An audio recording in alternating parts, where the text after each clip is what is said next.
Yes बच्चों, तो कल की जो बात थी हमारी वहां से हम आगे चलेंगे। कल लास्ट पॉइंट में हमने पढ़ा था थॉमसन एटॉमिक मॉडल।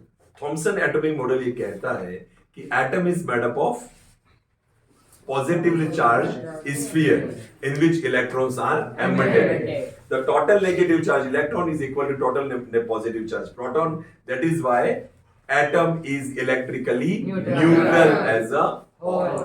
Okay, अब इसके आगे चलते हैं। देखिए बच्चों कैसे साइंस इवॉल्व होती है। एक एक्सपेरिमेंट हो रहा था, उस एक्सपेरिमेंट का नाम है, बहुत बहुत इंपॉर्टेंट एक्सपेरिमेंट है, स्कैटरिंग ऑफ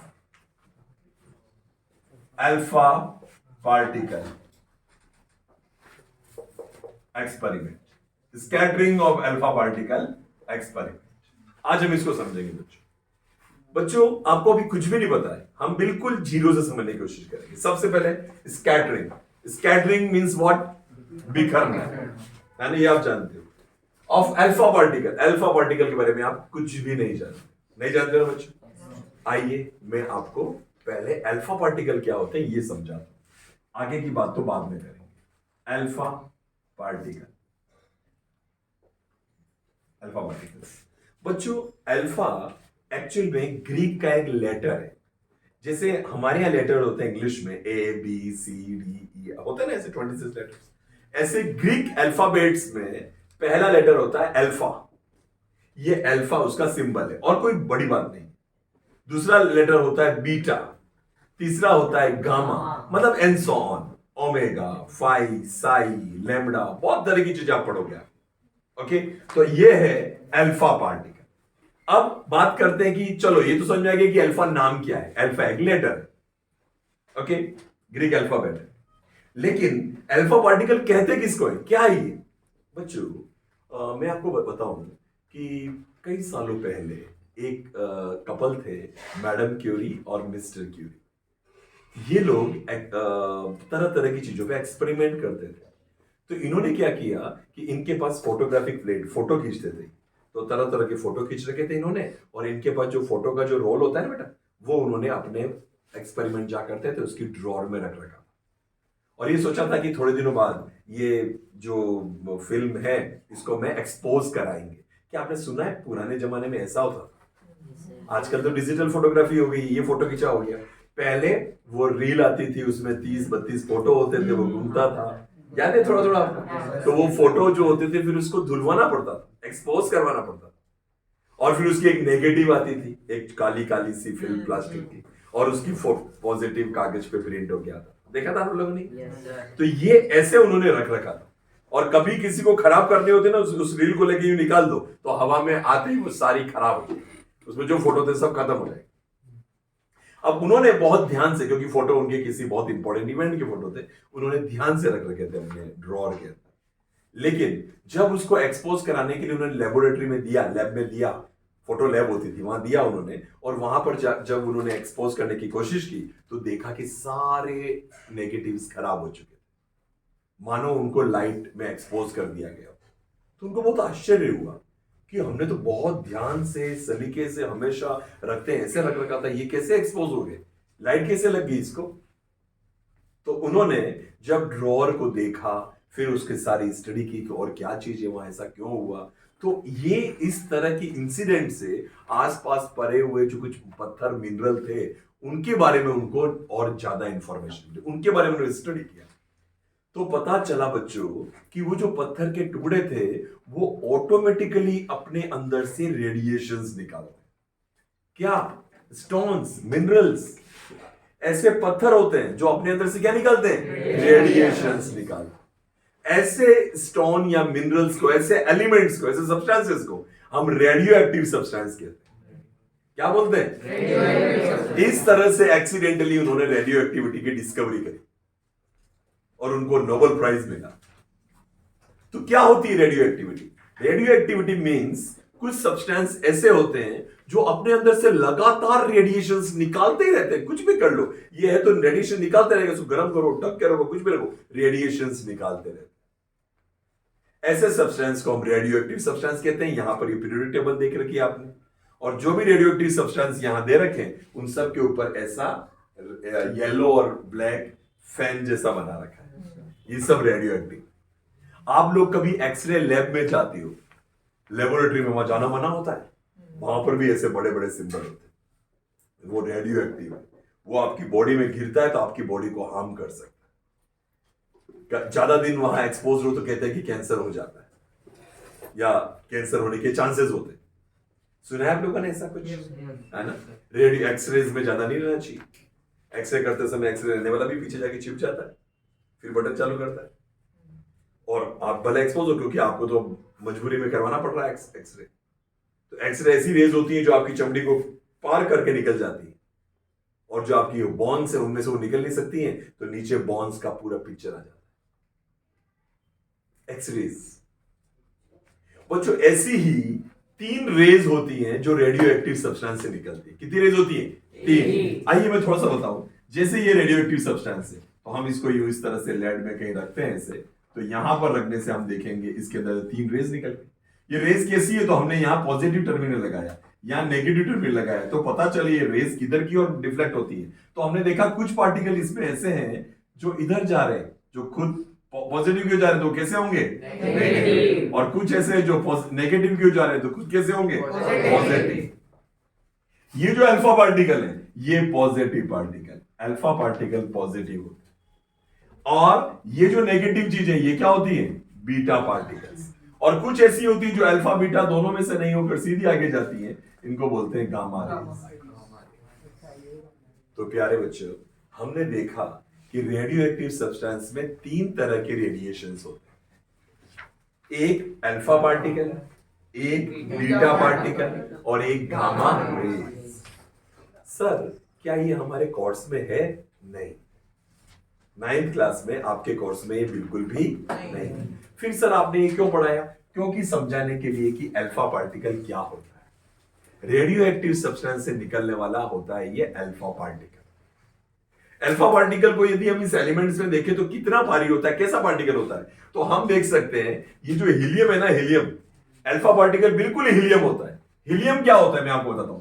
हीलियम के अंदर 2 प्रोटॉन होते हैं, 2 न्यूट्रॉन होते हैं और 2 इलेक्ट्रॉन चक्कर काट रहे हैं।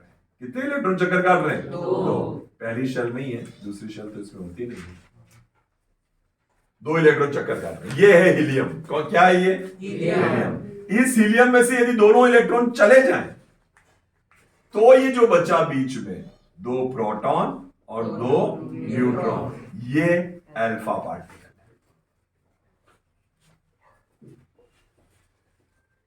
तो अल्फा पार्टिकल क्या होता है? हीलियम का न्यूक्लियस 2 4 2 पॉजिटिव, ये अल्फा पार्टिकल है।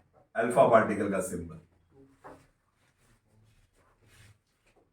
अल्फा पार्टिकल 2 प्रोटॉन और 2 न्यूट्रॉन, इन दोनों के ग्रुप 4 पार्टिकल्स होते हैं उसमें, 2 प्रोटॉन 2 न्यूट्रॉन, उसको क्या बोलते हैं?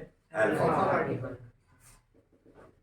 सर ये तो बहुत ज्यादा इंफॉर्मेशन होगी, घबराने की बात नहीं है। नहीं याद रहेगा तब भी इस चैप्टर में आपको कोई फर्क पड़ने वाला नहीं। क्लियर? ये सारी बात हमने अल्फा पार्टिकल के बारे में पढ़ी, जो थोड़ी सी एक्स्ट्रा थी। जितना याद रख पाओ गुड, नहीं याद रख पाओ नो प्रॉब्लम। आपकी बुक में भी, 9th क्लास की बुक में भी ये तो लिखा है कि alpha particle are doubly charged helium nucleus, ऐसा लिखा होगा। देखो पहले वाले पेज पे ही। तो ये हो गया अल्फा पार्टिकल, लिखा है alpha particle are doubly charged helium nucleus, helium ions. ठीक है? कोई कहे इसका सिंबल बताओ, तो सिंबल ये होगा 2 4 2 प्लस। ये है अल्फा पार्टिकल। ओके, चलो दूसरी चीज क्या चाहिए इस एक्सपेरिमेंट को समझने के लिए? इस एक्सपेरिमेंट को दूसरी चीज चाहिए जो कि आपने अभी सुना, मानस ने बताया था, गोल्ड फॉइल। क्या चाहिए? Gold foil. अब गोल्ड क्यों? क्योंकि बहुत अच्छी बात बताई आयुष ने, very good. Gold is the most malleable metal. Malleable मतलब समझते हो? जिसको पीटे पीटे पीटे तो पतला पतला पतला पतला पतला हो सकता है। the ability by which a metal can be beaten into thin sheets is called malleability. क्या मेरे यहाँ पर मान लो इस खिड़की पे मैं आयरन लगाना चाहता हूं, तो मैंने एक आयरन लाया, नाप दिया, बनवा के ले आया, वो लगाने लगा तो देखा थोड़ा छोटा पड़ रहा है, तो वो क्या करेगा, नीचे रखेगा और पीटेगा सब तरफ, तो धीरे धीरे चौड़ा फिर लगा देगा। ये हो गया मैलिब्रेट। यदि मैं यहाँ पर कांच लगाने के लिए लाऊं, कांच का ऑर्डर दूं और देखो यार वो कांच थोड़ा सा छोटा हो गया, ओके लाओ इधर, वो पीटे उसको क्या वो काम आएगा? नहीं। तो इससे प्रूव हुआ कि iron is malleable but glass is not malleable. Not malleable को बोलते हैं ब्रिटल। ब्रिटल जो खिलते ही टूट जाए, टुकड़े टुकड़े हो जाए, उसको क्या कहते हैं? ब्रिटल। तो आयरन इज मैलिएबल, बट सबसे ज्यादा मैलिएबल कौन होता है? आयरन को पीट पीट के थोड़ी पतली पतली शीट बना लेते हैं, इससे हमारे दरवाजे वगैरह हम बनाते हैं। हम और पीटे और, तो हम एल्यूमिनियम को बहुत पीट पीट के इतना पतला कर देते हैं कागज जैसा, कि हम रोटी को फॉइल करने के लिए एल्यूमिनियम फॉइल यूज करते हैं। इतना पतला, क्या और पतला किया जा सकता है? हाँ, और पीट पीट के एक मेटल होता है सिल्वर, उसको इतना पीट लेते हैं कि हम सिल्वर फॉइल बना लेते हैं, जिसको बोलते हैं चांदी का वरक। हमारे भगवान की हम पूजा करने जाते हैं तो यूं वरक लगाते हैं, यूं, फिर प्लास्टिक हटा देते हैं, तो इतना पतला होता है कि यूं करते ही टूट जाता है। देखा आपने वरक? आपने देखा होगा काजू कतली, कौन सी सीधी है कौन सी उल्टी पता नहीं चलता है, तो एक तरफ हम वरक लगा देते हैं, सिल्वर फॉइल लगाते हैं ना। ऐसे ही आता है गोल्ड फॉइल, बहुत पतली। गोल्ड का सिलेक्शन इसने इसलिए किया रदरफोर्ड ने, क्योंकि इससे जितना उसको पतले से पतला मेटल चाहिए था, तो इसने एक गोल्ड फॉइल ली। क्या किया रदरफोर्ड ने? Gold foil. ये गोल्ड फॉइल, और यहां पर इसने रखे अल्फा पार्टिकल्स निकालने वाला गन। इससे रेडियोएक्टिव सब्सटेंस इससे क्या निकल रहे हैं? Alpha particle. उसका पर्पस क्या था आप समझ रहे हो? देखो आपको पूरा एक एक बात समझ में आएगी।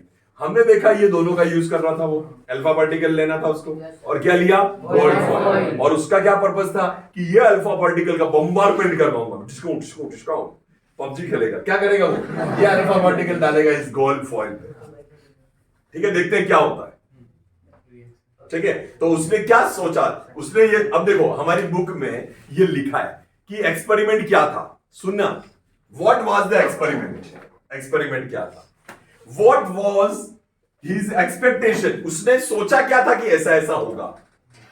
What was his observation? वास्तव में देखा क्या उसने?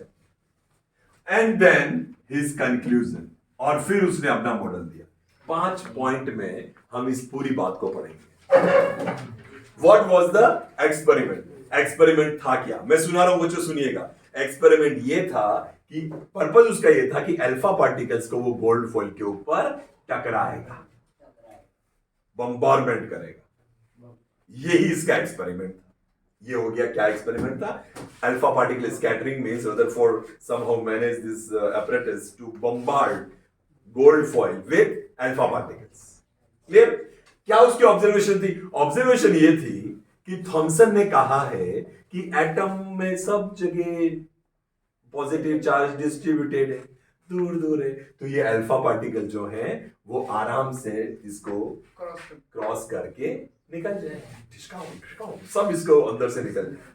कहां? तो इसने निकल के टकराएंगे कहां? तो यहां पर इसने एक ऐसी प्लेट लगाई कि जहां अल्फा पार्टिकल अगर टकरा था तो वहां लाइट चलती, यहां टकराया लाइट चलती, साइंटिफिकेशन से। तो ये जो अल्फा पार्टिकल है ये सीधे यहां से आकर यहां आ जाएंगे, कुछ कुछ थोड़ा बहुत, क्योंकि ये भी पॉजिटिव चार्ज है, एटम में भी पॉजिटिव है, थोड़ा सा रिपल्शन हो सकता है, तो कुछ कुछ थोड़े से इधर ऐसा हो जाएंगे। क्या है आपको समझ में आया? पहला पॉइंट क्या पढ़ा है मैंने? उसका एक्सपेरिमेंट क्या था? Experiment? Bombardment of alpha particle on gold. What was his expectation समझते हो? करने से पहले उसने क्या सोचा था कि ज्यादातर अल्फा पार्टिकल क्लियर चले जाएंगे, सीधे के सीधे, क्योंकि अल्फा पार्टिकल में इतनी पावर है, इतने मास भी है, सीधे चले जाएंगे। मास कितना है इसका? 4, 2 प्रोटॉन 2 न्यूट्रॉन, 4 मास है इसका, चला जाएगा 4 फॉर यू यूनिफाइड मास, तो इसलिए चला जाएगा सीधा। और फिर यदि पॉजिटिव पॉजिटिव में रिपल्शन भी होता है तो कुछ कुछ एंगल से रिपल्शन होगा, ये इसने सोचा था। अब इसने ऑब्जर्व क्या किया? ओ माय गॉड, ऑब्जर्व क्या किया? देखिए बच्चों, ऑब्जर्व क्या किया? ऑब्जर्व ये हुआ कि अल्फा पार्टिकल जब फेंके तो सीधे, काफी तो सीधे चले गए, बहुत सारे सीधे चले गए। ऐसा तो उसने सोचा था, ऐसा ही उसने सोचा था। अब कुछ अल्फा पार्टिकल यहां से बड़े बड़े एंगल पर डिफ्लेक्ट हुए, चलो ये भी उसने सोचा था। But interestingly 1 out of 12,000, 12,000 alpha particle में से एक अल्फा पार्टिकल तो ऐसा निकला कि यहां से आया और यू टर्न मार के इधर आ गया। ओह माय गॉड, ये रदरफोर्ड के लिए जबरदस्त आश्चर्य की बात थी। अब आपको तो आश्चर्य फील ही नहीं हो रहा है, आ गया तो आ गया, लेकिन आप लोगों के लिए, सुनो, आप लोगों के लिए, आप जैसे लोगों के लिए रदरफोर्ड ने अपने शब्दों में यह कहा कि भाइयों, ये मेरे लिए इतने आश्चर्य की बात है कि जैसे 9 इंच की तोप से कोई गोला दागा और वो टिश्यू पेपर से टकरा के वापस आ गया। लिखा है आपकी बुक में, लिखा है, पढ़ो। हाँ, क्या लिखा है? पढ़। This result was almost as सुनो सभी। incredible as if you fire a 15-inch shell at a piece of tissue paper and it comes back and hits you. मैंने 9 इंच बोला था, नहीं 15 इंच, 15 इंच की शेल, मतलब तोप से। अब इसको अभी भी आश्चर्य नहीं हो रहा है आपको? थोड़ा चेहरे पे एक्सप्रेशन हो रहा है, ओह माय गॉड, ऐसा वाला क्या? हाँ, ऐसा वाला, मतलब हाँ ठीक है, आगे आप चलो आगे बढ़ो। अरे फील करो ना, रदरफोर्ड ने कहा है, और ये फील होगा तब आपको लगेगा कि यार थॉमसन तो समझा ही नहीं पा रहा है। अब थॉमसन के मॉडल से हम सोचते हैं कि यार ये वापस क्यों आ गया? Thomson was completely speechless. He did not have any argument. Thomson model is insufficient to explain the observations of scattering alpha particle experiment. अब समझो बच्चों, देखो आप लोगों ने भी अल्फा पार्टिकल स्कैटरिंग पढ़ा, लेकिन आपको पता नहीं था कि इसकी इंपॉर्टेंस क्या है। अब आपको सोचना पड़ेगा कि बात यह थी कि थॉमसन ये कहता था कि पूरे एटम में सब जगह यूनिफॉर्मली डिस्ट्रीब्यूटेड है पॉजिटिव चार्ज। तो उसने सोचा था कि पूरे एटम में बिखरा हुआ है, तो जब अल्फा पार्टिकल आएगा तो उसमें इतनी ताकत नहीं होगी इसको रोक पाए और वो सीधा गुजर जाए। थोड़ा बहुत कुछ कुछ एंगल से डिफ्लेक्ट हो सकता है, बट कुछ कुछ तो और ज्यादा एंगल पर डिफ्लेक्ट हुए, इधर तक आए, और 12,000 में से एक तो सीधा गया और वापस आ गया। ये उसके लिए बहुत आश्चर्य की बात थी। अब ऐसा क्यों हुआ? हम कहां तक पहुंचे? एक्सपेरिमेंट क्या था? Bombardment of gold of alpha particle on gold foil. Second observation क्या थे? ज्यादातर सीधे निकल जाएंगे और कुछ कुछ एंगल पर डिफ्लेक्शन होगा। ऑब्जर्व क्या किया उसने? ज्यादातर सीधे निकल गए, कुछ कुछ एंगल से डिफ्लेक्ट भी हुए, लेकिन 12,000 में से एक तो सीधा वापस आ गया। बहुत इनक्रेडिबल रिजल्ट था, अनबिलीवेबल। ओके, अब रदरफोर्ड ने सोचा क्या? दिमाग लगाओ।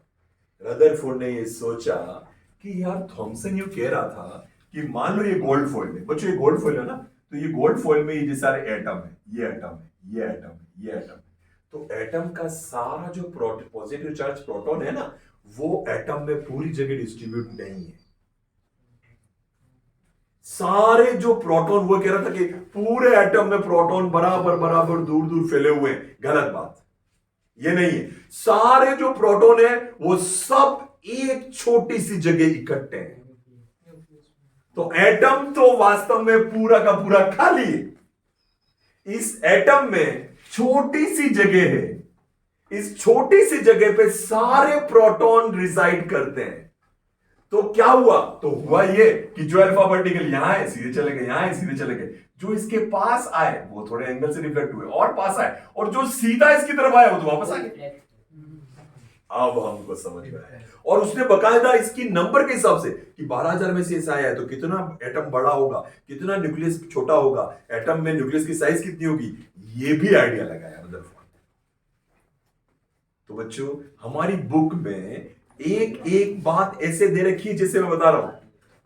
एक्सपेरिमेंट क्या था रदरफोर्ड का, समझ में आ गया। क्या उसने एक्सपेक्ट किया था, समझ में आ गया। क्या ऑब्जर्व हुआ, पता चल गया कि 12,000 में से एक वापस आ गया। क्या उसने कंक्लूजन निकाला, उसका कंक्लूजन था कि रदरफोर्ड वाज रॉन्ग, रदरफोर्ड का मॉडल रॉन्ग था ही आपका। किसका मॉडल रॉन्ग था? थॉमसन जो कहता था कि proton throughout the nucleus, throughout the atom distributed है, it was wrong. Protons are not distributed throughout the atom. Protons resides at a very small place at the center of atom. This center is called nucleus. पूरे atom में proton होता कहाँ है? Centre में। इस centre में क्या बोलते हैं इसको? न्यूक्लियस। एटम के न्यूक्लियस की डिस्कवरी किसने की? रदरफोर्ड। सबसे पहले रदरफोर्ड ने बताया कि प्रोटॉन जो होते हैं वो पूरे एटम में डिस्ट्रीब्यूट नहीं होते, उसके छोटे से सेंटर पे ये लोकेटेड होते हैं। और इलेक्ट्रॉन्स इस सेंटर के चारों ओर चक्कर लगाते हैं। ये है रदरफोर्ड का मॉडल। ये रदरफोर्ड का मॉडल है।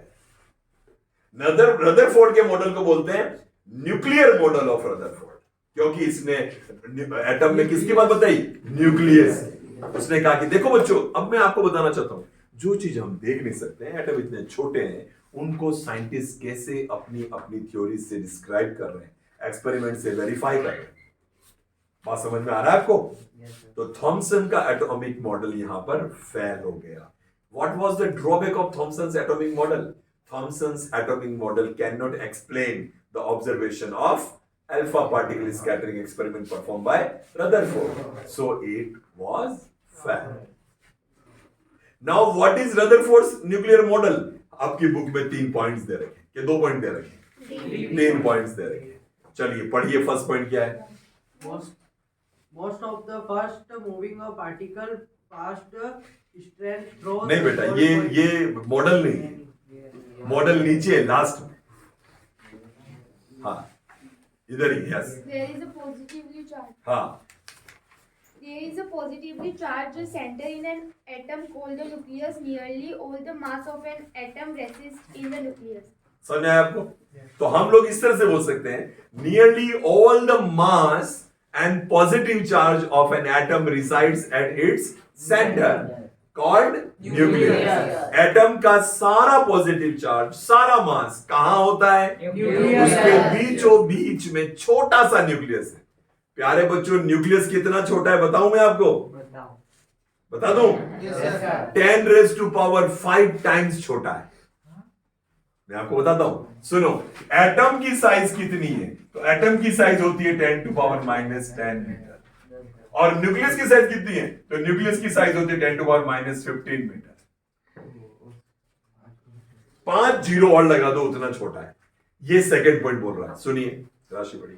The electrons revolve around the nucleus in a circular path. Okay, ये तो इलेक्ट्रॉन का हो गया। थर्ड पॉइंट ये बताएगा। The size of the nucleus is a very small as compared to the size of the atom. Nearly 10⁵ times नहीं लिखा है? No, sir. ओके, यहाँ लिखा है sir. Good.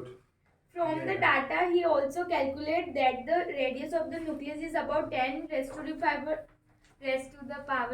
times less than the radius of the atom. क्या आपको समझ में आया? दे रखा है ना? हाउ न्यूक्लियस कितना छोटा है? 10⁵ टाइम्स छोटा है। किससे? एटम से। हम एक काम कर सकते हैं, हम एक मॉडल बनाएं, ठीक है? तो हम न्यूक्लियस की जगह क्या लगाएं? न्यूक्लियस की जगह में 1 रुपए का कॉइन लगा देते हैं, ठीक है? और एक बड़ा सा चार्ट चाहिएगा। वो चार्ट क्या होगा? उस पर हम बनाएंगे एटम। चार्ट कौन लाएगा? ये ले आएगा, वो ले आएगा, कोई भी ले आएगा। और बीच में न्यूक्लियस क्या लगाएंगे हम? 1 रुपए का कॉइन। है किसी के पास? है 1 रुपए का कॉइन? 1 रुपया, 2 रुपया, 5 रुपया, ये आ गया। कितने का कॉइन है ये? 2 रुपए का कॉइन। ये बीचों बीच में न्यूक्लियस होगा। क्या होगा ये? न्यूक्लियस। तो हमको कितना बड़ा चार्ट चाहिएगा? तो हमको इससे कितना गुना बड़ा चाहिएगा? 10 टू पावर 5 टाइम्स।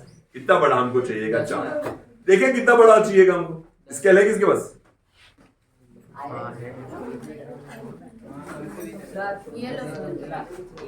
हाँ ले, ये मेजर करना। बच्चों सुनो, ये देखिए, मैं नहीं देखो बच्चों, ये हमने लिया कॉइन। इस कॉइन को हम क्या बनाएंगे? न्यूक्लियस, है ना? ये लिया कॉइन और इस कॉइन की डायमीटर हम मेजर कर लेते हैं।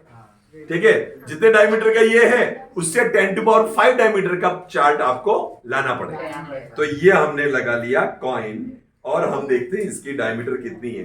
कितनी है बेटा? 3 से थोड़ा छोटा है ना? 2.8 के लगभग है। ठीक है, आप देख के बता दीजिए मुझे।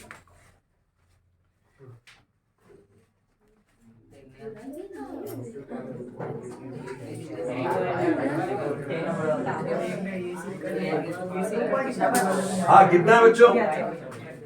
हाँ 2.7। ओके सुनिए बच्चों, ये जो छोटा सा हमारे पास कॉइन था 2.7 सेंटीमीटर, ये इसका क्या है? डायमीटर। अब हमको क्या चाहिए? न्यूक्लियस, पूरा एटम। एटम कितना बड़ा चाहिएगा इससे? 10 टू पावर 5 टाइम्स। करके देखो मैं कितना बड़ा कागज लाना है। ओके बच्चों कल लेके आना है ना? 2.7 centimetre multiply by 10 to power 5। 1 2 3 4 5। Point हटाया 0, 1 0 से 1 0। 2 7 1 2 3 4 सेंटीमीटर।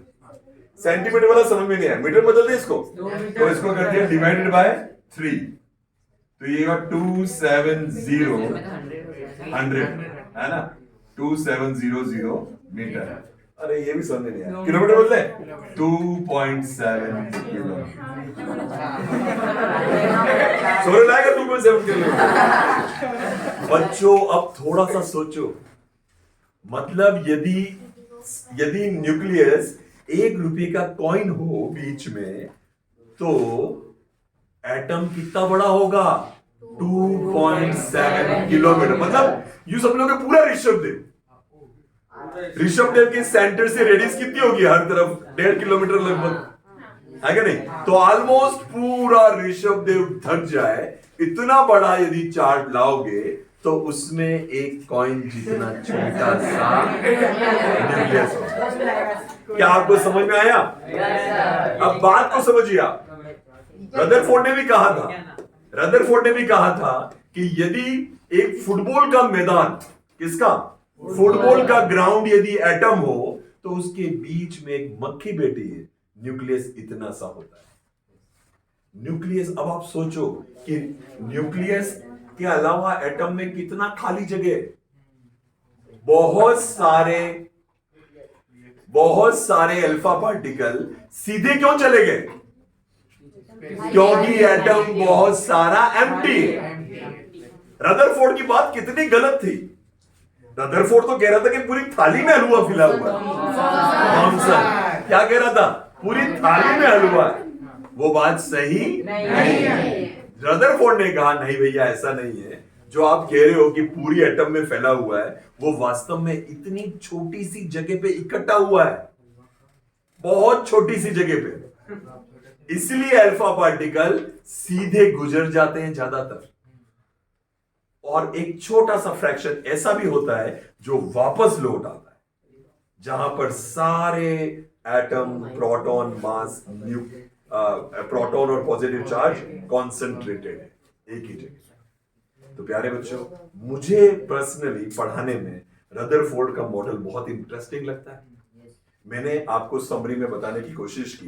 देखो पहले हमने समझा अल्फा पार्टिकल क्या होते हैं, है ना, थोड़ी बातें बताई। फिर गोल्ड फॉइल क्यों लिया, क्योंकि मैलिएबल है, ये बताया मैंने। फिर हमने देखा कि एक्सपेरिमेंट क्या था, एक्सपेरिमेंट के एक्सपेक्टेड रिजल्ट्स क्या थे उसको, अब ऑब्जर्व वास्तव में क्या किया उसने, क्या उसके कंक्लूजन थे और क्या उसने मॉडल दिया। रदरफोर्ड का मॉडल 3 बातें कहता है। Nearly all the positive charge and mass of an atom resides at its center, called nucleus. Electron revolved around the nucleus. And the size of nucleus is very, very small as compared to the size of atom. It's actually 10 to power 5 times small. और ये मैंने आपको feel कराया। 10 to power 5 times इसमें आपको feel नहीं हो रहा था, आपको लग रहा था हाँ हम ले आएंगे, चार्ट ले आएंगे, हो जाएगा। क्यों? लेकिन अब आपको पता चला, फील हुआ कि 10 to power 5 टाइम्स छोटा मतलब बहुत बहुत बहुत छोटा होगा। अब आप सोचो कि यदि आप एक चार्ट लाते सिंपल वाला, तो उसमें न्यूक्लियस बनाना होगा तो कितना छोटा होगा, फिर पेंसिल की पॉइंट से भी छोटा होगा, इतना छोटा। क्या आपको बात समझ आई सभी को? तो बच्चों, अभी हम लोगों ने रदरफोर्ड का मॉडल पढ़ा, स्कैटरिंग ऑफ अल्फा पार्टिकल पढ़ लिया। 2 टॉपिक आज हमारे पूरे हो गए। बच्चों समझेगा वही जो बुक को लाइन टू लाइन रीड करेगा। बुक में ये एक्सपेरिमेंट बहुत अच्छा लिखा हुआ है, ठीक है? तो आज के लिए इतना ही। आप सभी कल इस चैप्टर को जरूर से पढ़ के आइए। Thank you.